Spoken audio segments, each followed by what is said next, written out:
Author Charles Adams wrote, "Normal is an illusion. What is normal for the spider is chaos for the fly." While most of us are snug in our beds, safely behind locked doors, night shifters are out there through the darkest hours. And let me tell you, my friends, they've got some terrifying stories. Welcome, fellow chill seekers, to Lady Grimm, where the veil between our world and the unknown grows thin. Welcome to Lady Grimm, where the paranormal comes alive. My locked door. I'm an overnight guard of an old historic estate. It's a sprawling place rooted deep in history. This estate stands tall on the National Historic Registry, a testament to one of our state's oldest and most enduring landmarks.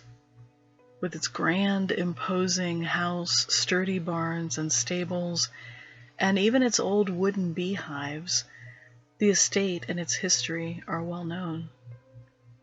It's a place alive during the day, welcoming curious tourists and the excitement of school field trips. But when the sun goes down, a different kind of life stirs here. The current owners are stubborn. They'll never admit this place is haunted. I imagine they're afraid it'll scare people off. But I've seen things that would make your hair turn white. I've got a ton of stories from this place, each one more terrifying than the last. I'll share 2 of them now. The first happened a couple of years ago in late September. There's about 50 acres I'm responsible for patrolling, which in the fall includes a tall corn maze set up for the season. We've had people sneak into the maze after closing and leave beer bottles and trash, so I'm supposed to walk the maze during my overnights. Fall is beautiful here during the day, but at night, this place is seriously creepy. The owners have this thing about turning off the lights at the front of the house, but I've always been one to bend the rules a bit, so I keep a small lamp burning in the front room to see better when I make my rounds. I also keep the lights on in the administrative office at the back of the house. Besides those 2 lights, the house is pitch black. Right outside that office, there's the back door leading to a wide porch that faces out toward the farm buildings and the sprawling corn maze. And let me tell you, when that moonlight starts playing tricks on your eyes out there, you'd swear this place was straight out of one of those horror movies. Every single night, I hear those damn hardwood floors creaking and groaning like the house itself is breathing. It's like someone's walking around in there, moving about in the dark, and always they head towards that back door just beyond my office. The strange thing is, no matter how fast I go check, there's never a soul in sight, even though that door's locked up tight by nightfall. I've learned to sit tight in my office, with the door sealed shut, whenever I hear those footsteps meandering through the house.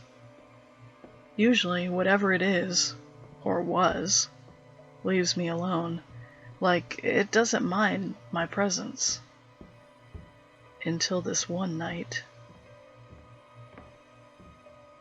I was reading in the office when I heard the footsteps, but hadn't closed my office door yet. As I lurched forward to close it before it passed, it was too late. The footsteps stopped directly in front of my open office. With my clammy hand on the doorknob, I held my breath as whatever it was loomed in the darkness inches from me.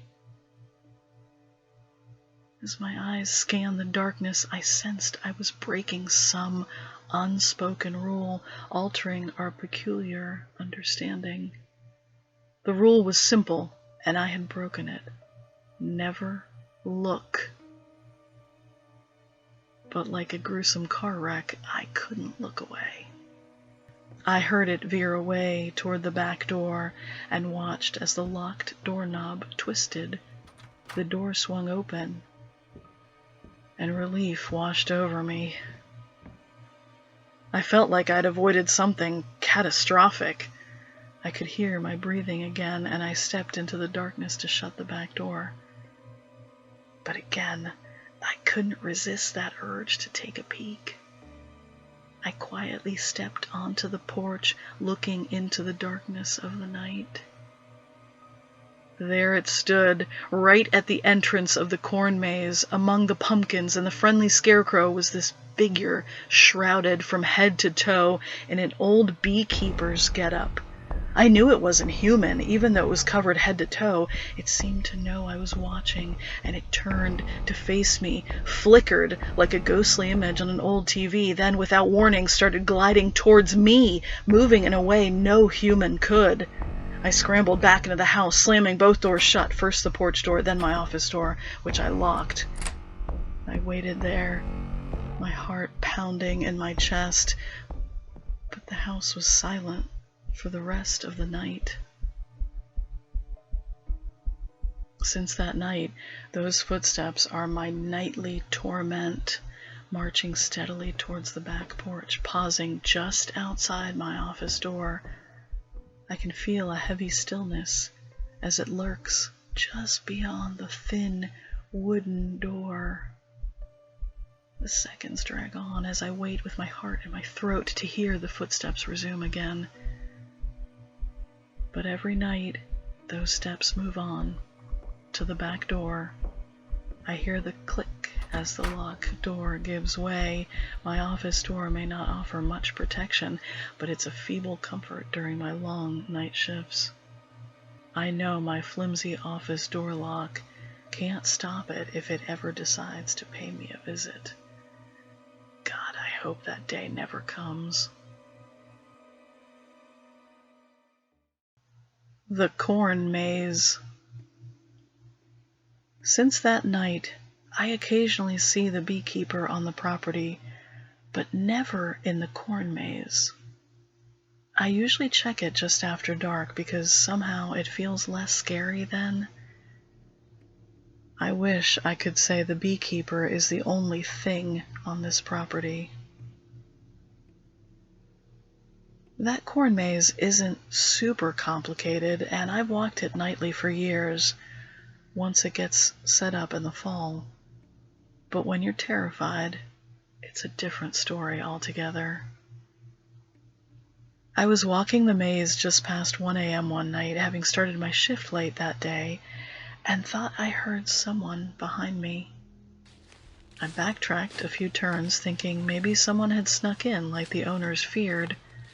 I stopped, listening in the darkness. Most people think moving away is best when pursued, but movement equals noise, whereas being still in the dark is a far more effective way of hiding. So I listened. Standing in the darkness, I held my breath to focus on the sounds around me. When all I heard was the wind dropping the dead leaves, I turned to finish the maze and heard a rattle. Having grown up in the Southwest, I know the unmistakable sound of a rattlesnake, but a rattlesnake here would be impossible, not in this cold climate. My rational mind fought to keep control as the hair on the back of my neck stood straight up. I strained to listen, trying to find the source. That distinct rattle sound moved closer, and I heard something slithering over the dead leaves on the path. As the breeze picked up, whispering through the trees, the drumbeat of dread hammered in my chest. Adrenaline coursed through my veins, and I felt my eyes blurring as I watched the cornstalks sway in the breeze, pressing in around me like sentinels of a dark trap. My legs felt like heavy steel anchors pulling me down into the ground, and I couldn't move. The rattle sound was intense as something invisible slithered over my feet, twisting around my ankles, flexing and tightening as it moved. Just as my senses hit a fever pitch, my muscles burning, I broke free, running through that corn maze like I was on fire. Something was following me, fast and nimble, crashing through the cornstalks. As I reached the exit of the maze and burst towards the house, I turned and saw a young man near the corn maze. He was grinning at me, his pale features shining in the moonlight. Everything but his face was darkness. Even the dark wells where his eyes should have been were jet black. He turned suddenly, dissipating back into the cornstalks, the rattle fading away into the darkness. I don't walk that corn maze after dark anymore. Bus trip. I've been a driver for the public bus system in a big Northwest city for 6 years. When my kids got older, I switched to night shifts because the pay was way better. But this story might explain why. One evening, early in my shift, a man boarded the bus, paid the fare, and sat towards the back. As people boarded and left the bus, this guy continued on, slumped down in his seat, his coat hood pulled low over his face. There was always someone in front of him, so I couldn't get a good look at him. As I drove, I started paying more attention and realized he stayed on past a full loop of my route. He was awake, occasionally moving and shifting in his seat, so I knew he hadn't accidentally missed his stop. Sometimes when the weather's colder, people who have nowhere to go stay on the bus all night just to stay dry, but the weather was clear tonight and not terribly cold. On the last loop of my route, the crowd was thinning out and there were less riders. When there was nobody in front of him, I noticed he got up at the next stop, shuffled forward with the other riders leaving the bus. But instead of leaving, he moved up a row, sitting directly behind a long-haired man who was looking at his phone. Most of the bus was empty now, so it was strange to me that he chose that seat. At the next stop, he did this again, sitting directly behind a young woman clutching her backpack this time. She was also buried in her phone, oblivious to the man sitting directly behind her. After a few stops, she left, and he did it again. Getting up and moving forward again, he sat just behind a couple, talking quietly. At the next stop, they got off the bus, leaving me alone with the man in the hood, now sitting only 2 rows behind me. At the next stop, he stood up and moved forward a row, sitting 1 row away from me now. I was miles away in my mind, planning for what I could do to protect myself. I have a bat beside me, and I leaned over to my left to be sure I could reach it. I had 2 steps left on my route, and then I could go home. At the next stop, the man got up, and I hoped this was his last stop. At the next stop, the man got up, and I hoped this was his stop. But as he slid into the first row and leaned into the seat directly behind me, I knew I was gonna have to deal with him. I looked into the rearview mirror, but he was in the shadow from his hood. I could see he was smiling. "Next stop is the last stop," I heard my voice shaking. I saw him nod once, and I lurched the bus forward. I kept my eye on him as I drove, but he was motionless. I knew if something was going to happen, it would be now or never. I could feel myself breathing hard, my hands clutching the wheel. As I slowed to the last stop, I reached down towards my bat while opening the passenger exit door. In that instant, he leaned forward towards me. I heard a metal blade cutting and felt a tug on my scalp. I leaned forward, away from him, pulling the bat around myself as he lunged toward the exit. Turning to me, his hood fell off, his bald, pasty white scalp covered in cuts and scabs. He shoved a fistful of hair, all different colors and lengths, and a pair of shiny silver scissors right in my face. "Thanks," he sneered as he jumped off the bus, landing on all 4s like an animal on the sidewalk before running into the darkness. I was so stunned I couldn't do anything except touch my head where I had felt the tug. I was missing a chunk of hair. This guy had been stealing hair from passengers all night long. Halloween night. I work at a 24-hour pharmacy store. Usually, I work with at least one other person, but my scheduled coworker, who had been buzzing about her Halloween costume and a party with her roommate for weeks, conveniently fell sick. I knew better. This left me solo, manning the register on a forsaken night when even the bravest avoided the graveyard shift.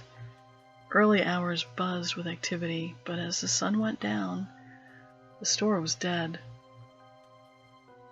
When scrolling through my phone lost its appeal and it became painfully clear that no customers would be shopping on Halloween night, I ducked into the storeroom to grab some boxes to stock shelves. There's a bell that sounds at the door when someone enters. With the storeroom door ajar, I could hear when someone arrived. With the box cradled in my arms, I stepped into the brightness of the store to unbox and stock. And then it happened. Total darkness. I looked past the row of shelves out the front windows, where the world outside had also plunged into darkness. A local power outage.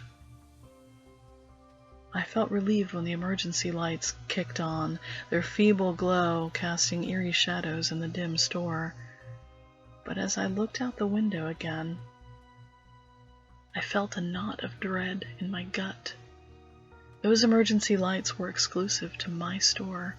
Everything beyond those doors was pitch black.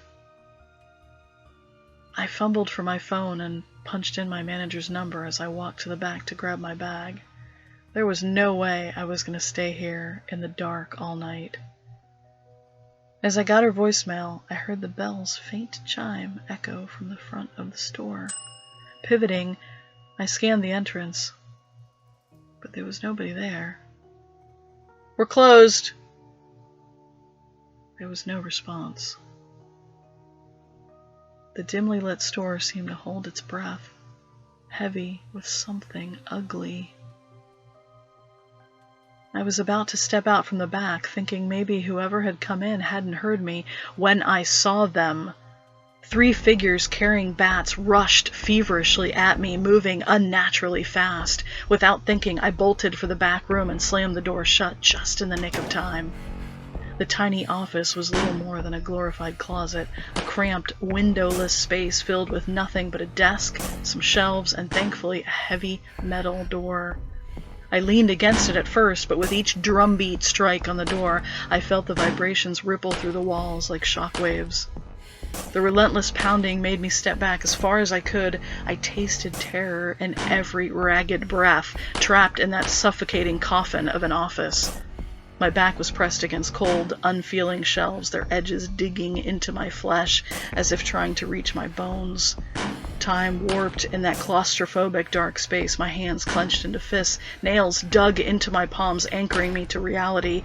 I cried desperate tears, realizing I was trapped, utterly helpless, and unprepared for what was beyond that door. I covered my ears and closed my eyes.